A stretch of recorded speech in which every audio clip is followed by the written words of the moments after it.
28 million dollar.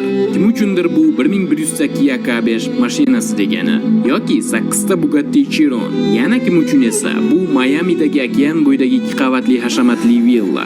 Ammo ba'zilar uchun bu shunchaki bitta mashina va u Rolls-Royce Boattail. Rolls-Royce bu yerda to'xtab qolmagan. Boattail nafaqat eng qimmat, balki dunyoning eng shaxsiylashtirilgan avtomobili. Shu bilan birga u harakatlana oladigan mashinalar ichida qiymat bo'yicha dunyoda ikkinchi o'rinda turadi. Faqat 3 dona ishlab chiqarilgan. Har biri butunlay buyurtmachining tarixiga, didiga va orzusiga asoslanib noldan yaratilgan. Dizayn 1920-yillardagi lyuks yaxtalardan ilhomlanib olingan. Orqa tomoni butterfly, ya'ni kapalak uslubida ochiladi.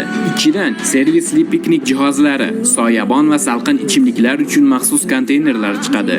Salonida esa Boeing 1822 kompaniyasi bilan birga ishlab chiqarilgan 2 ta maxsus soat mavjud.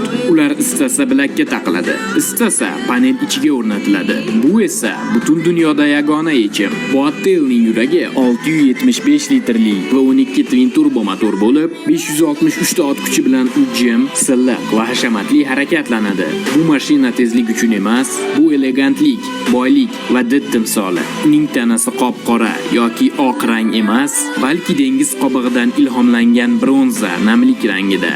Yog'och ishlovlari esa haqiqiy yaxtalardagi kabi suv o'tkazmaydigan yuqori sifatli materiallardan. Rolls-Royce Boattail bu mashina emas, bu harakatlanadigan tarix, individual meros va $1 million did namoyishi.